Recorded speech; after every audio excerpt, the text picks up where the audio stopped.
Hello you guys, welcome back to another monthly reading wrap up. Today we're going to talk about all of the books that I read in the month of October, and I even have a little orange to celebrate the month and also just fall. I read a total of 4 books this month. I DNF'd 2 books, and I'm actually in the middle of one right now, which I'm not counting towards the total because there's no way I'm going to finish it by the end of the month. We still have like a couple days to go, but without further ado, let's jump in.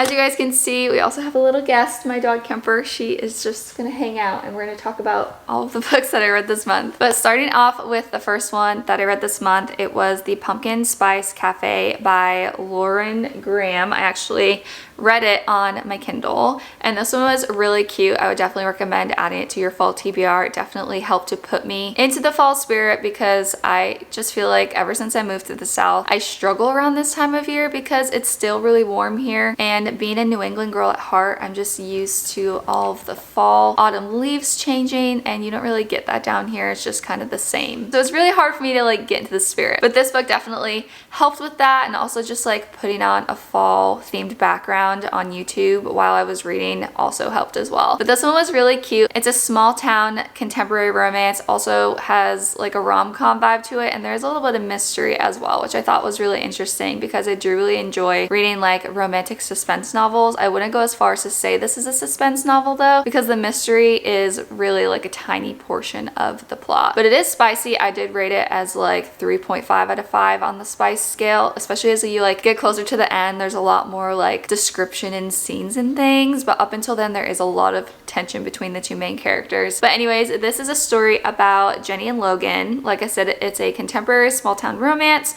It is a grumpy sunshine novel as well. There's a lot of found family. There's also farmers. There's dual POV. This is like a city girl goes country kind of book. But basically, Jeannie has inherited her aunt's coffee shop and she moves to this small town. She decides that she just basically wants to change her life and start anew, if you will. So she ends up moving to this small town, and she ends up meeting Logan, this grumpy farmer who is tasked by the town mayor to help her figure out what kind of sound that are like outside of her apartment because she was complaining that she couldn't sleep.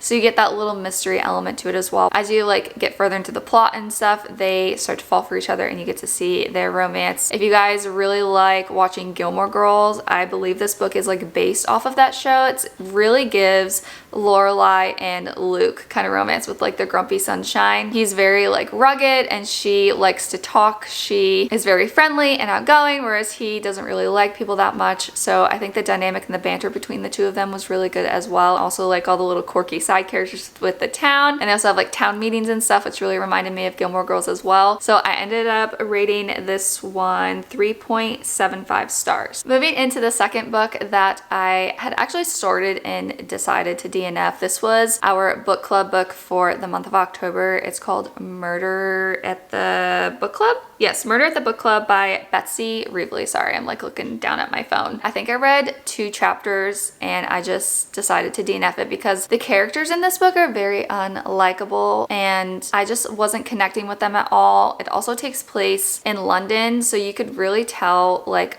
just the way that the characters would like say certain words and stuff. It was really hard to follow, and when we actually ended up meeting up for book club this month, a lot of the girls in my group ended up rating it like 2.5 stars, and they just said that it was confusing. There's too many characters, so I'm kind of glad that I decided to DNF it and like not put myself through that. But yeah, so I ended up DNFing a book, which I usually don't normally like to do, but I wasn't gonna force myself to read it if I wasn't enjoying it. And moving into the next book, I decided to pick up, as you guys know, I have been in my Throne of Glass journey. I read The Assassin's Blade first, and then I reread Throne of Glass because I actually read it last year and then never ended up finishing the series. So I decided to pick up Crown of Midnight and continue on with my journey, and I'm so glad that I did. I was so excited to get back into this world.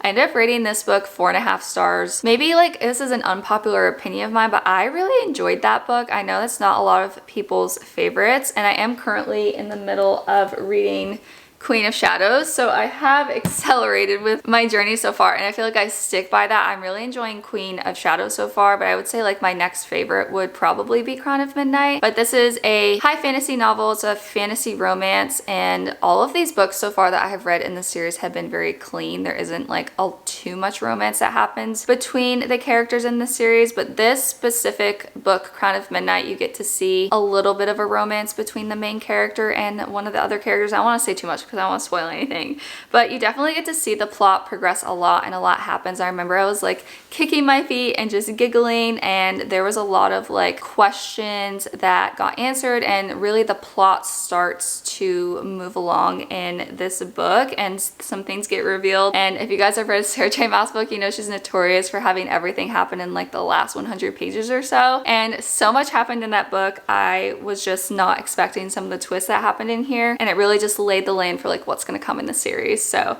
I was really excited about that book, and I really enjoyed reading it. Next up, I decided to take a break from Throne of Glass because at the time I was trying to read all of them through the Libby app. So I was waiting for Heir to come through on my library app. So I decided to pick up something else, and since it is fall in October, I thought let's pick up another fall book to just kind of like get me in the mood, and it's just the perfect time to read fall books, you know. So I decided to pick up The Cafe Between Pumpkin and Pie. There's like 3 different authors who've written this book because it's set up as like 3 different short stories, and I also read that on my Kindle. It is available on Kindle Unlimited if any of you guys are interested, but I actually ended up DNFing another book this month. I DNF'd that one because I read the first story and I was enjoying it up to a certain point, and then the ending was super sped up and super fast, and there was a lot of spice in this book as well. But once I got past the first story and it jumped into the next one, I was like, I really don't care about any of these characters anymore. So I decided to just put it down and pick up something else. So I DNF'd it, I think around 40%. And then I decided to pick up Heir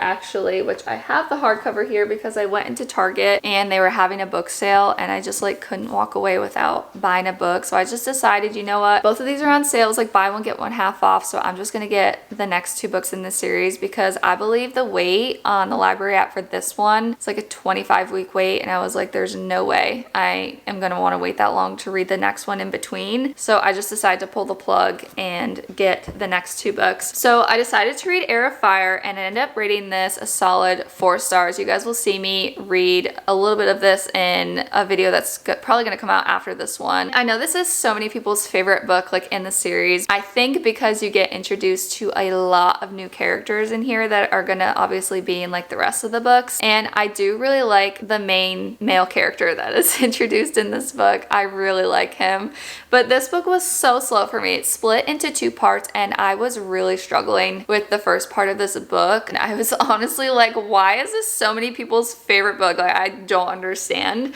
And there is also like so many point of views. I think there's like 4 or 5 different point of views you get in this book as well. So that was a little new for me because I haven't read a book with like that many point of views. It's kind of easy to get confused just because there's so many new characters and things. But part 2 definitely picked up. I feel like this is more of a filler book, but you do get to see a lot of character development for the main female character in here.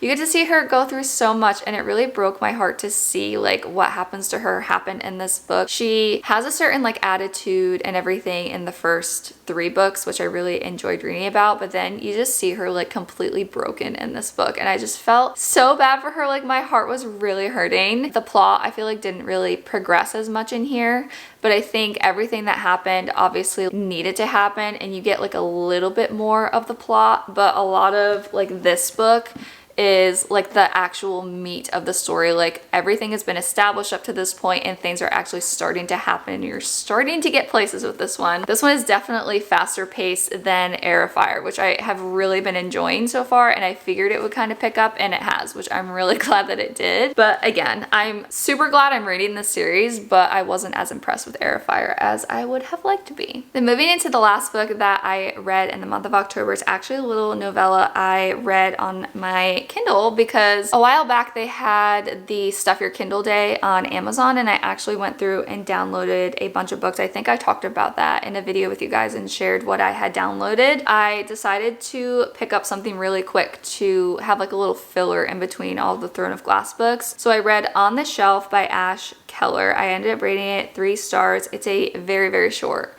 and I mean very short novella. It's like 53 pages, but it was super cute. It was super clean. There's absolutely no spice in it at all. It's another one of those like city girl goes country, and you also get like the dual POV. The main male character in here is a firefighter, and then Zoe, the main female character, she is a book lover as well, which I really appreciated it, and I really made me connect with her character. There's a really cute meet cute in this story. I won't say too much if you guys want to pick it up, but it has to do with the chicken because she's like living in the country, and I don't know, it was just giving the best vibes, and I really liked it. And in my review on Goodreads, I wrote this book is like for the hopeless romantics out there, which I'm definitely one of those. So I think if you guys like reading contemporary romances and you want something really short and sweet that's gonna kind of be a filler book for you in between other books, I would definitely recommend picking this one up. I ended up rating it 3 stars. And like I said, I am actually in the middle of Queen of Shadows right now. I kind of already gave you guys my thoughts on this book, but right now I'm currently on chapter 20,